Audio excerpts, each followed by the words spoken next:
Clemson, we're joined by Coach Sweeney as well as quarterback DJ Uiagalelei and game MVP Mario Goodrich. We'll start with an opening statement from Coach, and then we'll open it up for questions. Well, first of all, just really appreciate the Cheez-It Bowl, all the people who worked so hard to make this a great experience. We had a blast. We had a great week. That's our 8th bowl win in our last 10 attempts. And, man, the reason is because of how we got good players, but they got to buy into how we prepare. And, man, those guys, they did an amazing job of just getting ready. We had great preparation in Clemson, and we had great preparation down here. And we had a lot of fun, too. And just really proud of the team for getting ready. It was an awesome experience for us. And then congratulations to Iowa State. That's a good football team. They were exactly who they've been all year. You know, you just know it's going to come down to a possession. And, they're a scrappy team. But, man, the credit belongs to our players. I don't know if y'all heard me out there, but, we had 28 scholarship players unavailable tonight. 28. And then 2 more, Booth and Skowski. They're pretty good. They go out. So 30 scholarship players unavailable. And then some pretty good coaches that are no longer with us, and an AD sitting on the beach under an umbrella right now. All right, so that's a lot that's gone on around these guys in the last few weeks. And, man, I just couldn't be more proud of our staff. That's a lot of players. 9 guys that went in the portal somewhere between September and whenever, and then 19 guys out with injury, or we had 3 guys with COVID protocol. And most of them have been out all year. And for these guys to just continue to hang in there, the coaches continue to hang in there and just find a way, all kind of musical chairs up front. Man, I'm just really proud of this team. And to be sitting here 10-3 after starting 2-2, it's just incredible. And it just speaks to the leadership and the character of the young men in our program, culture of our program, the heart of our coaching staff as well. And the foundation that we have at Clemson. So, man, it was just an amazing experience out there tonight. I appreciate our fans. We had an awesome crowd. It was a great environment. Man, Orlando is amazing. This is a great place, to host a game. So just again, overall, awesome game. A lot of big plays in the game. Ebbs and flows, and none bigger than the pick 6 that we had. And big touchdown by Shipley, and a huge kick by Potter as well. But just proud of the team and the staff for getting it done. And 11 straight years of 10-plus wins there's only a couple other teams in the history that's done that. So that's not easy to do. And that's what we set out to do back in 2009, was to become a consistent winning program. We're not going to win the national championship every year. We're not going to win the league every year. We're not going to the playoff every year. But if we can be a consistent program on and off the field, then we'll have those special moments. And the best thing about this team is all the stuff that they had to deal with this year. And we set a school record. 84 guys made a 3.0 or better. 84 guys, 29 graduates, a bunch of them with master's degrees, 84 guys with a 3.0 or better in the midst of our worst season in a long time. Man, I'm thankful, I'm grateful, and just really proud of a great group of young men. Really proud of Mario. I was talking to the team about Mario a week or so ago about this young man, because, he didn't get off to a good start. Kind of like a lot of 18-year-olds, a little immature, not quite as focused, a little distracted. In my office a couple times when he didn't need to be in my office. Got my foot in his rear a few times, and but you don't know what you don't know. And now, here he is. First team all-conference. Had his best semester academically in his entire career, like a 3.46 GPA in the fall. Was voted team captain by his team. Going to the Senior Bowl. That's what is great about coaching, is seeing transformation and seeing young men buy in. He'd have probably been in the portal if the portal had been around back in his sophomore year. But to be up here on this moment with this guy right now, he knows. Man, this is a winner. He's equipped. He's equipped. Whoever gets Mario, man, this dude right here, he's a grown man. And he gets it, and he's equipped because of what he's been through and because he hung in there. And, man, I'm just so proud. Nobody deserves it more than this guy. He's been amazing. And, again, to see him voted captain. And then DJ, I mean,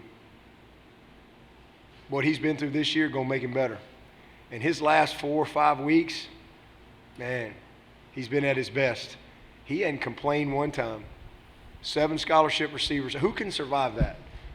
Who can survive 7 scholarship receivers out 3 games in a row and just keep finding a way?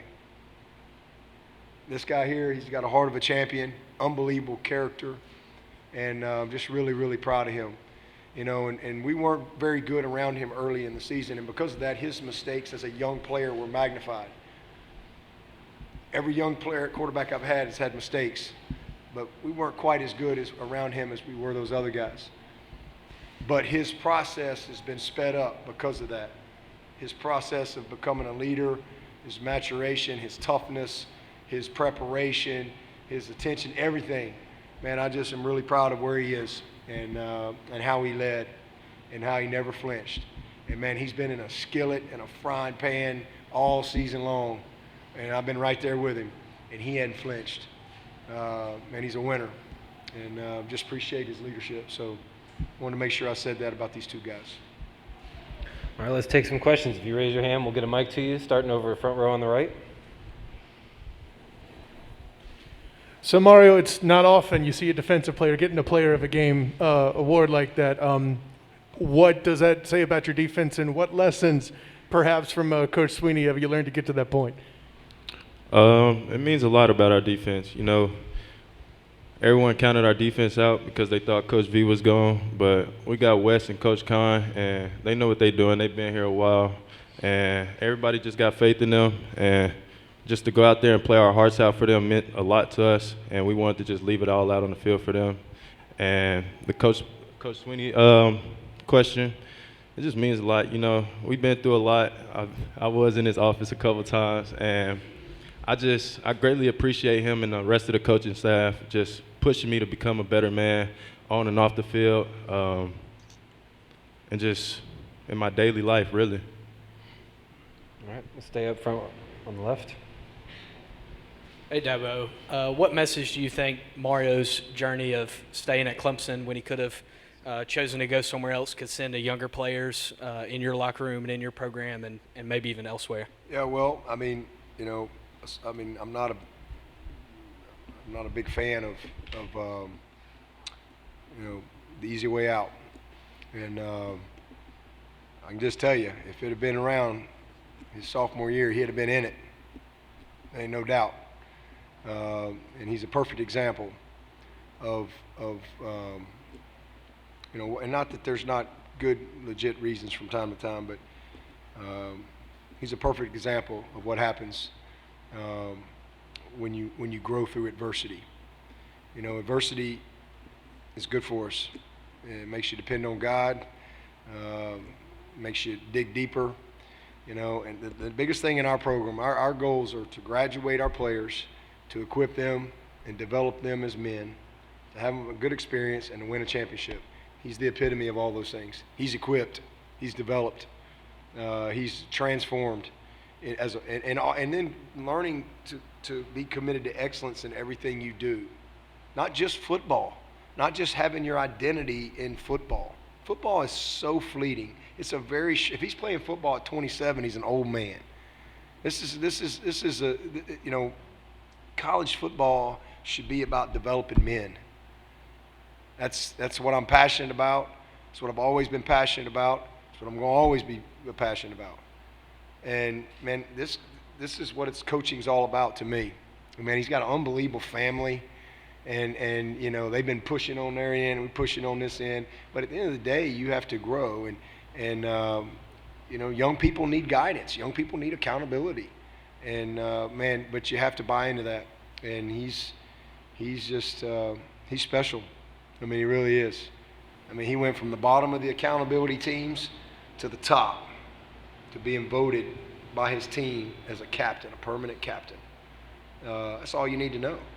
To me, there's no greater compliment than to be voted captain by your team. Because they know. And it's just awesome to see how he's grown and matured. And then again, excellence in the classroom, excellence in his social life, excellence in football, excellence in his preparation.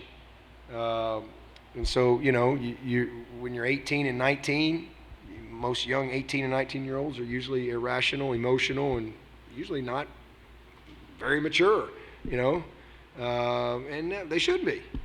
And but when you're 22, how old are you now? 21.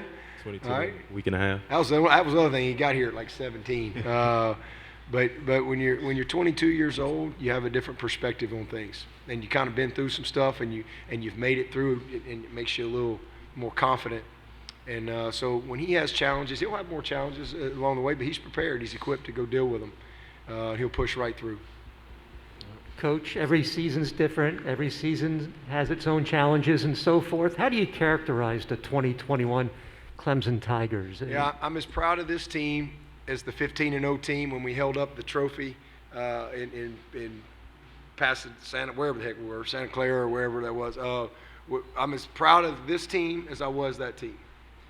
That team stayed healthy. We didn't have anywhere near the challenges that this team had. I mean, it's incredible what they had to deal with this year. And then you got criticism and negativity and all that crap, and they never flinched. They kept fighting, they kept the faith, and they finished. And I'm just really, really proud of them. So as I said earlier, man, I look at every team like one of your children. And if you have children, I got 3 boys and they're all different, right? If you have any kids, they have different personalities and different journeys and different challenges, and I love that about starting over every year, because you truly start over, because it's new leadership, it's new challenges, new struggles, new journey. Man, I love this team. Very similar to our 2014 team that we had. Actually, ironically, right here in this bowl game, that was one of my favorite teams as well. I've never judged a team based on a championship. Never. Like, ever. Because you know what? There's a lot of things that go into winning a championship. I mean, just because you don't win the championship doesn't mean this team was any less committed than our 2018 team that won it all. This team was just as committed, just as passionate, unbelievable group. So, I judge them based on their commitment to excellence, how they handle themselves off the field, what type of teammates they are, how they respond, how we practice, the camaraderie and chemistry, the development of the leadership, that their passion, their toughness. That's how I judge these teams. And this team is right there with any team I've had. And I wish we'd have won them all. We didn't. Sometimes you're not quite good enough. That's okay. But they've laid it on the line every single week, and I'm just really, really proud of them. There's not many programs out there that could have done what this group did this year. Going back right. Hey, Coach. Another guy that's come under a lot of criticism, most of it undue, is Robbie Caldwell. Yeah. And he gets a Gatorade bath out there tonight and a lot of love and seemed very emotional. Was there any significance to some of that? Or? Yep. Don't act like you don't know. I know you know. But I appreciate y'all kind of respecting the process with Robbie, because, man, he deserves it. But he's coached and I wrote his name down right here, so I appreciate you asking about him. And that was a special moment on the field, and we had a special moment in the locker room. He's been coaching 40-something years. He's been leading young people. And, man, I love Robbie Caldwell. He's 68, and, this was his last on-the-field game tonight. And the team has known that. And, again, I'm sure y'all have probably known that. So I appreciate y'all and how y'all handled the process in allowing this to play out the way it has. But, man, he came here in 2011 and has had 11 straight 10-plus win seasons and a couple of national championships and a bunch of ACC championships and a bunch of big wins along the way. But he and I talked about this last year, and he really wanted to go one more year. And man, I am so thankful that he did, because there ain't many people that could have handled what we had to handle in that offensive line this year. It took a dang salty, savvy veteran like Robbie Caldwell to be able to hold it together the way we did this year with such chaos up front. And I love him. He and his wife is Nora. The good news is he's not going anywhere. He's going to transition off the field and going to run our high school relations and sophomore transition and work in some scouting as well. So I'm really thankful that he's going to be with us, but it's time, and he's excited about a new role and a new opportunity to impact the team. And so Thomas Austin will be moving in our offensive line job, and then Crowder is moving into Thomas's analyst role, and Brandon Thomas, who just retired from the Jaguars, is coming to be the offensive line grad assistant. So we're going to have BT and Big Thomas Austin taking the reins from Robbie Caldwell, and going to be coaching those guys on the field. And so it's going to be a great transition, man. I'm super excited. And like I said, we knew this was going to happen. That's why I went and got Thomas last year from Georgia State and brought him on in so we could have a smooth transition. And but just appreciate Robbie, appreciate who he is. He's an unbelievable person of character. Will do anything. He'll pick up trash. He'll clean the bus. He'll wipe the tables down. He every year when we go through job responsibilities and descriptions, he always puts on there, look for work. That's this guy drove the bus at 16. He drove the bus. Can y'all imagine that? At 16 years old, he drove the bus, did the route, picked him up, brought the bus home at night, drove the bus to play baseball. He was the bus driver at 16 years old. 15 years old? It was a different planet. But he's amazing, and it was awesome being able to give him a game ball. Over here on the left, second row. Mario, you mentioned Coach Goodwin. Just how important was it to get him off to a good start in his tenure, and then how do you feel like the defense will be moving forward under him? You said Coach West? Yes, sir. Hold on, could you repeat the question? My bad. Yes, sir. Just how nice was it to get him off to a good start as the defensive coordinator, and how do you feel like the defense will be moving forward under him? It means a lot. We had, like Coach Sweeney said, we had 2 weeks of good preparation when we were at Clemson and here. And I just feel like all the guys bought in, and they really respect him and Coach Kine, and they just want to see the next team do better. Like the seniors, we want to leave our all out there and make a statement for the next team that comes in. Over on the right, front row.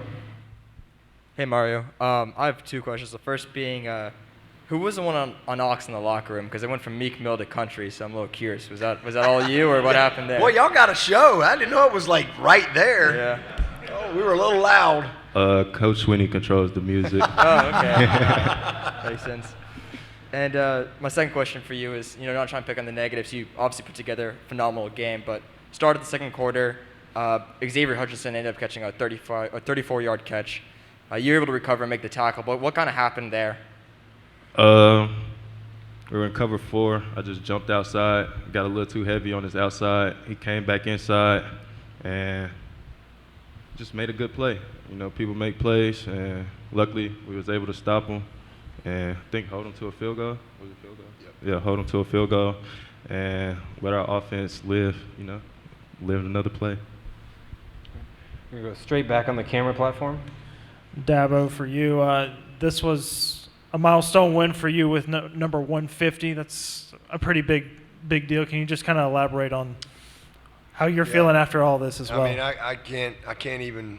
I really can't process that, to be honest with you. And I actually forgot what he reminded me after the game, but I can't process that.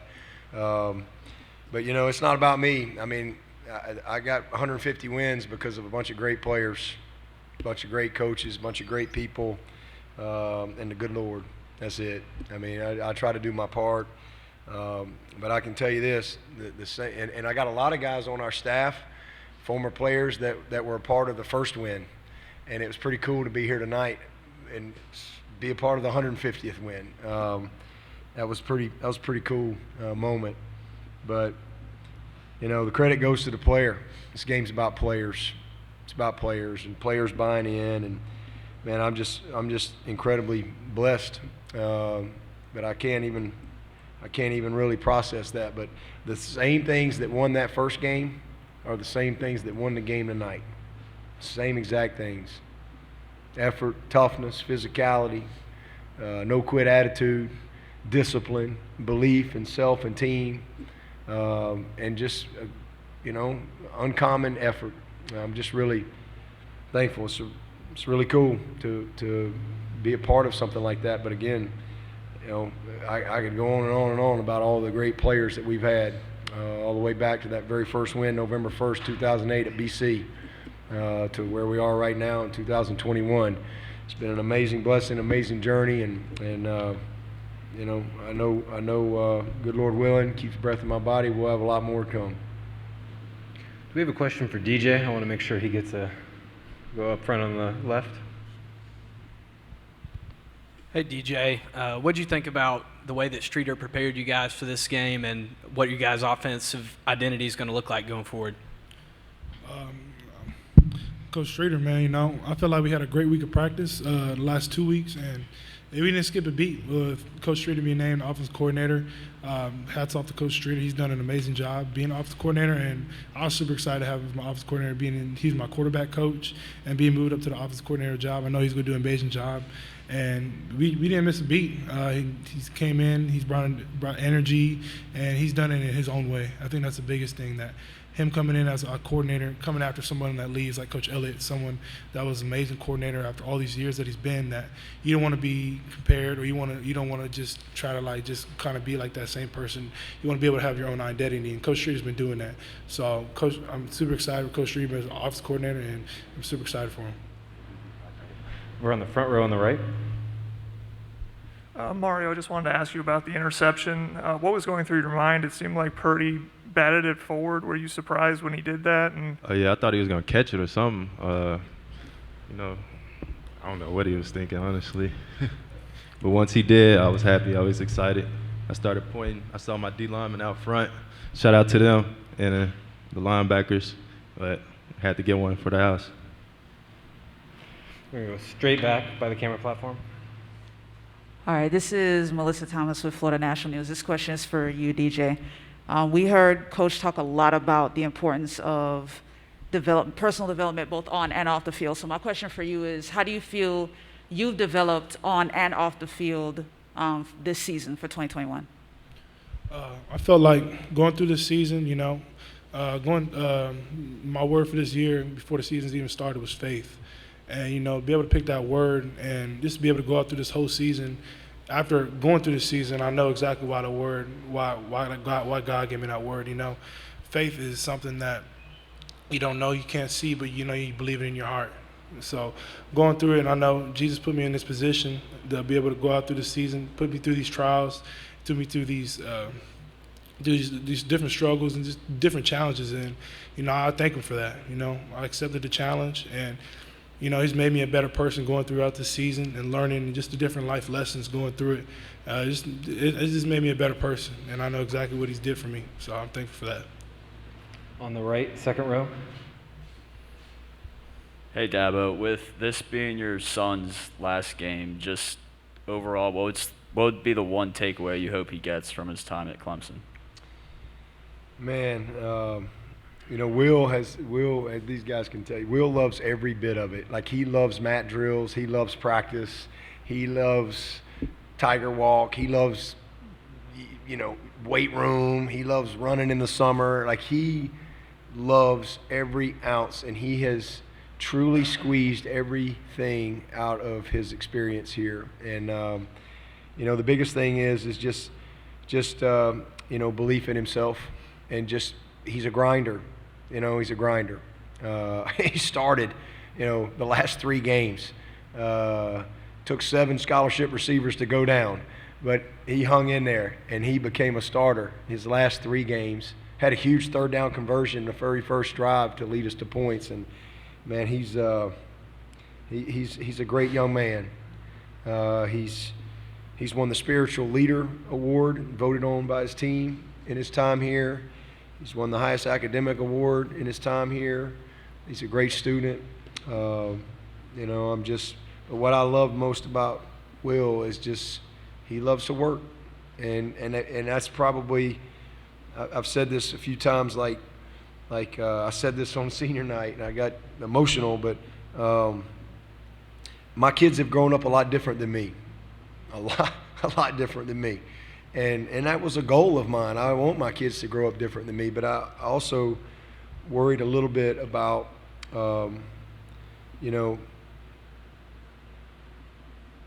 I guess I would say one of my best accomplishments in life is my kids. They have that same grit, that same work ethic, that same toughness, that same will to just be successful, even though they've grown up different. And I'm proud of that. And so it was a special night, special time. One of the greatest joys of my life has been the last 5 years watching my son just grind and just be a great teammate and do whatever you ask him to do. I've loved every second of it. I think he's stayed healthy. He's never missed a game. He and Spires and Skowski have played in the most games in Clemson football history. He's held for, Tim Barrett have to tell, I can't imagine anybody's held for more points than Will. So I just want him to just take all the lessons that he's learned. I'm so thankful he was able to come and be a part of this program, because it's so much more than just me, the people who pour into these players and shape them and develop them. And I'm so thankful that he got that, and he will use it wisely as he moves forward with his life.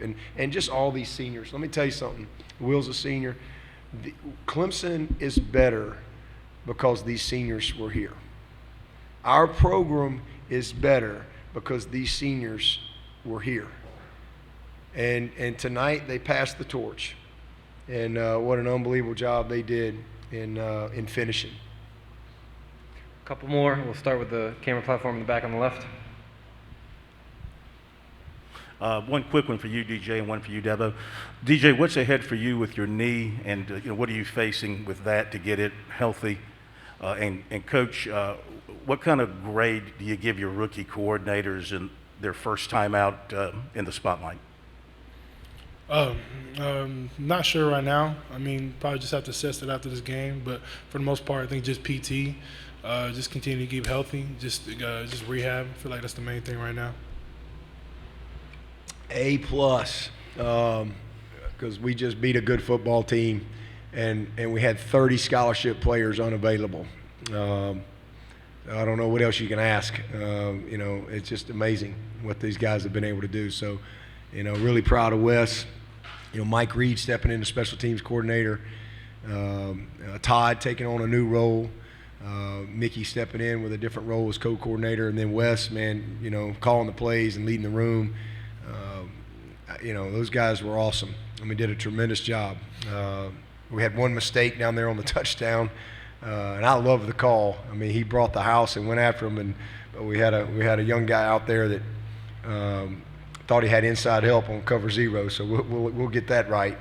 But I just, it was an awesome job. A couple unfortunate. It was a tough call on the roughing the receiver. That was a tough one, but just made some huge plays. And then Streeter was awesome. The art of coaching is taking what you got and trying to find a way. So we found a way. But we're going to get a lot of guys back. We're going to get 19 guys out with different injuries or whatever, and then 2 more went out tonight. We got a lot coming back. We got some mid-years coming in, but I thought the staff did an amazing job, truly. Last question, second row on the right. Hey, Coach. This is David Farrar from the Tiger. You talked a lot tonight about how consistent a program Clemson is. and how that's allowed Clemson to achieve the milestones that it has. A lot of variables changed tonight. Looking forward, what needs to be fixed, and what's the focus for the offseason? Did you say what needs to be fixed? What's a focus for the offseason? Yeah, just get back to work, start over. We've got to go recruit. We got to fill a few holes, and we got to complete our 22 class. We got to get guys healthy. We got some surgeries and things like that. We got guys coming off of surgeries, and we'll take some time off, and then next team school starts on the 12th. Next team meeting will be the 14th. Our banquet will be the 15th, and but just get everybody back. That's the number one thing, and then complete our roster the way we need to. We got a few moving pieces. We got to go get a running back. We got to get another corner. We need another safety. We need another linebacker. So we've kind of got a few holes, and our rosters we've always gone into the summer and the season. We usually try to be around 80 to 82, and that's where we need to be. And then I usually will keep about 3 or 4 to take care of some guys that deserve it, like your starting snapper, people like that. So we've got to complete our roster, get guys healthy, and then get back to work. And then we'll study everything from this season and kind of reset with new roles. I've got to finish up some staff stuff that I got to get done. So we've got a lot to do, but just keep learning, keep growing. Gentlemen, thank you for your time. Congrats on a great season. Okay, thank you. There'll be additional. Oh, sorry, we got it covered. Thank you. These are custom plates.